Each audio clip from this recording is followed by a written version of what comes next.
Chegamos ao último capítulo do livro que estamos estudando, Perturbações Espirituais, de Valdo Franco, pelo espírito de Manuel Filomeno de Miranda. Concluindo o trabalho. Novos compromissos invitavam-nos a diferentes instituições da cidade, nas quais as forças do mal se haviam instalado por invigilância dos seus membros. Descuidados em relação à alta responsabilidade resultante do conhecimento espírita, muitos adeptos em sã doutrina haviam negligenciado as responsabilidades que lhes diziam respeito, abandonando-as sob pretextos injustificáveis, entre eles as ditas necessidades de assumirem novos programas remunerados para atender às imposições existenciais, acusações de desencanto com outros companheiros, em total esquecimento de Jesus, é o único mestre e modelo, não tendo indicado ninguém para ser acompanhado, exceto ele mesmo. Outros, ainda mais insensatos, aturdidos pelos seus conflitos, passaram a transformar o centro espírita em clube de divertimentos ou em palco para ocultar as frustrações, exibindo pantomimas ou discursos de complicada terminologia em esquecimento do objetivo de evangelização das massas atormentadas que lá correm em busca de conforto moral e segurança espiritual. Inevitavelmente, as brigas internas pelo poder, que falso poder! As discussões intermináveis por questões pequenas que nenhuma importância têm. A de presunção atribui alto significado. Censuras, maledicências foram substituindo as conversações edificantes e o alto nível dos valores doutrinários passou a plano secundário, ensejando as invasões perniciosas dos espíritos frívolos, odientos, que ora conspiram contra a legítima cristianização da sociedade.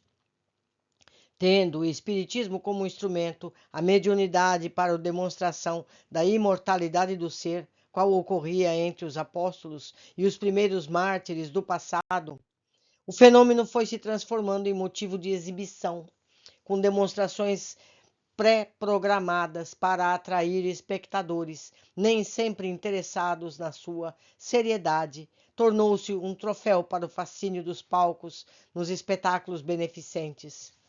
Neste capítulo, também a literatura mediúnica experimentou a presença da vulgaridade do aventureiro, transformando-se em objeto de comércio sob pretextos nem sempre verdadeiros, gerando confusões entre os candidatos pouco informados. Não pretendemos arrolar referências menos dignas, mas não é-nos lícito deixar de referir-nos aos motivos de perturbação que passaram a gerar incompreensões, problemas no coração dos servidores fiéis. O Espiritismo é bênção do céu, que se esparze sobre a terra sofrida em resposta aos apelos aflitos daqueles que sofrem e esperam pela saúde e pela paz. Quais estrelas luminosas que descem do céu para diminuir a escuridão da noite, os espíritos elevados vêm tentando instaurar o primado da harmonia entre os seres humanos em nome de Jesus, descrucificado. Os hábitos doentios de muitos adeptos que os não superaram, preservando-os, mantendo-os nos seus relacionamentos tumultuados, vêm descaracterizando as instituições criadas para albergar a esperança e o conforto moral, colocando-os ao alcance dos necessitados de todo tipo, ao invés da singeleza e da fraternidade.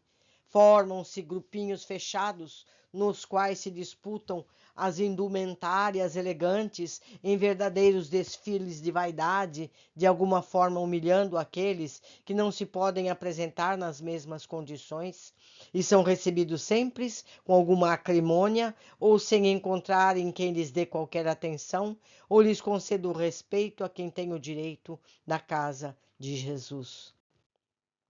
O antigo modelo da Casa do Caminho, dirigida por Pedro, ajudada por Tiago e João, é mais uma figura do passado que ainda comove, mas que não se repete nas modernas instalações, cada vez mais luxuosas no exterior e vazias de espiritualidade interna.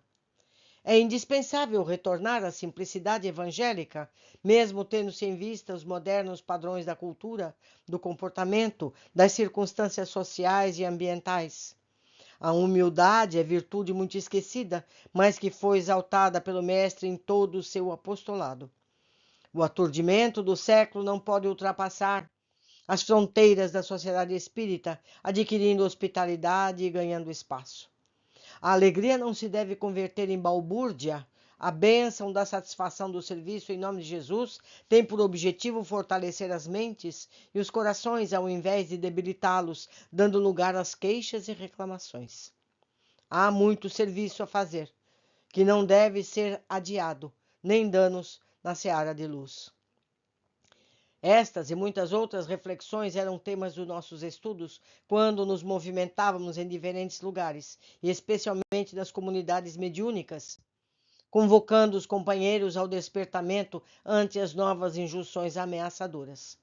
Felizmente, o número de servidores fiéis que estão comprometidos com o programa do Mestre é bem expressivo e se encontra consciente das responsabilidades que lhes dizem respeito, sobretudo na preservação dos postulados doutrinários e na vivência do cotidiano. Uma onda de vibrações saudáveis movimenta-se sustentada pelas mentes ativas, pelos sentimentos de caridade, a fim de que as trevas sejam transformadas em claridades diamantinas e aqueles que ainda se encontram mergulhados nas suas densas construções libertem-se antes do grande exílio. Nada impedirá o avanço do progresso, nenhuma força logrará êxito opondo-se ao divino programa de ascensão ao planeta, a mundo de regeneração, conforme vem ocorrendo. Jesus está no comando deste empreendimento e uma verdadeira legião de servidores de todos os tempos encontra-se em processo de reencarnação, a fim de apressar a grande mudança. Nos projetos divinos não existe improviso, nem aventura. Tudo é planejado com cuidado, analisado, tendo em vista a situação moral e espiritual daqueles os quais se destinam.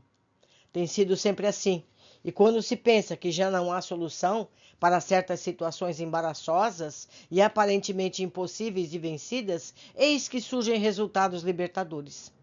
Basta que nos detenhamos no surgimento das pandemias que ceifaram milhões de vidas através da história e que veremos que começam inesperadamente e, quando já não se esperava qualquer vitória da saúde, desapareceram. Ainda hoje assim ocorre, porque os procedimentos de aparição e de aniquilamento são de cá para aí, mesmo com as providências, recursos hoje das organizações mundiais de saúde e outras. Nunca, portanto, duvidar-se da proteção do Senhor. Os dias passam-se na faina contínua, porquanto a cada momento éramos convidados a interferir em uma ou outra situação de emergência espiritual. As nuvens borrascosas tornavam-se mais densas, como reação natural dos adversários da luz, dando-se conta dos prejuízos das suas pugnas infelizes contra a ordem vigente e a amplitude do bem. Os nossos compromissos, desse modo, seguiam o organograma antes estabelecido, especialmente nas sociedades onde estivermos agindo sob o comando do venerando apóstolo da caridade e a supervisão do mártir cristão. Considerando a magnitude dos desafios e das lutas que se travavam na crosta planetária, à medida que cada grupo espiritual de trabalho completava o trabalho a que viera na Terra, e retornava à sua comunidade no mais além, novos outros desciam às sombras do planeta, fazendo lembrar estrelas que deixavam um rastro e desapareciam nas camadas superficiais mais escuras, ficando apenas um pequeno sinal de claridade.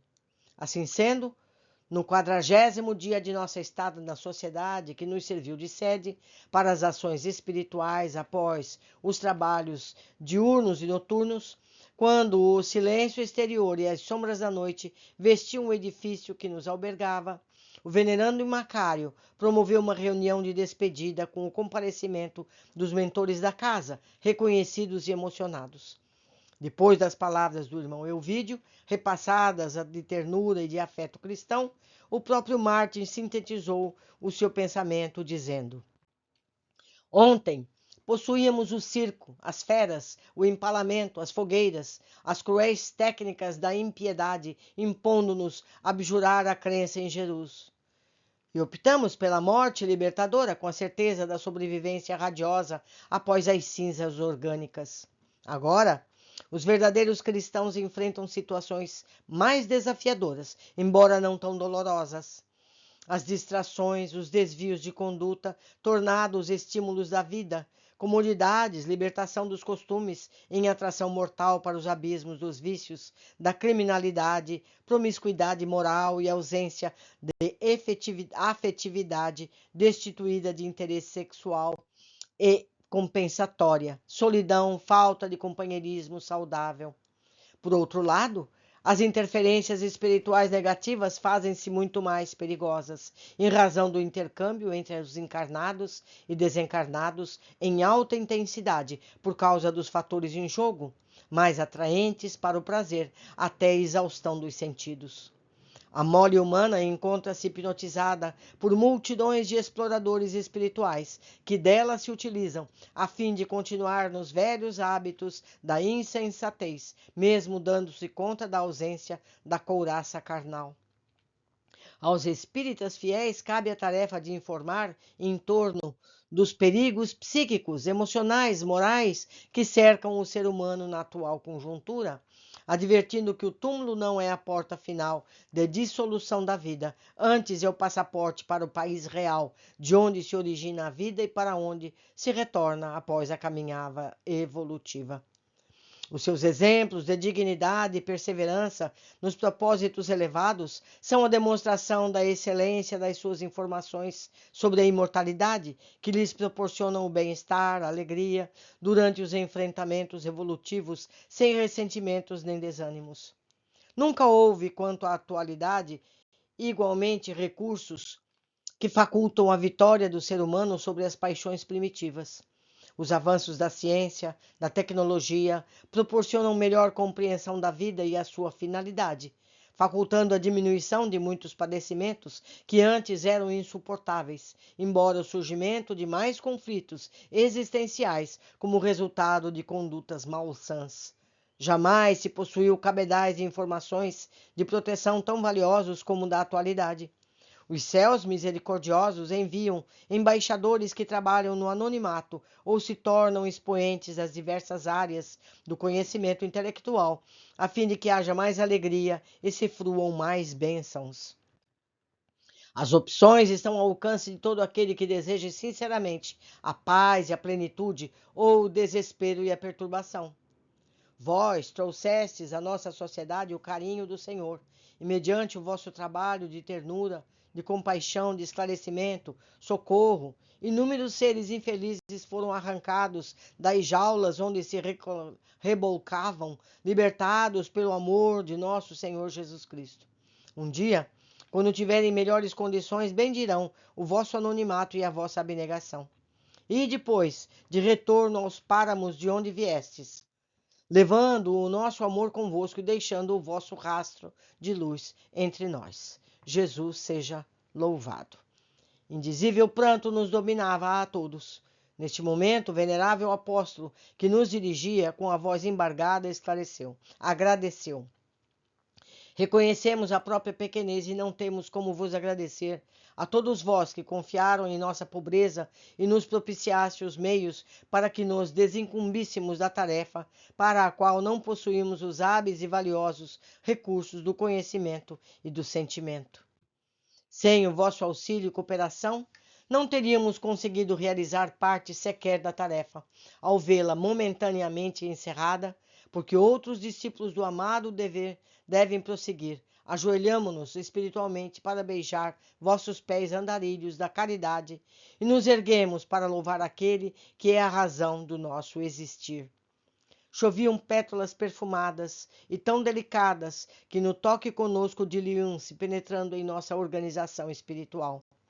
Um coral de vozes entoou o Aleluia de Handel, sem que pudéssemos ver o grupo quase angélico de embaixadores do reino.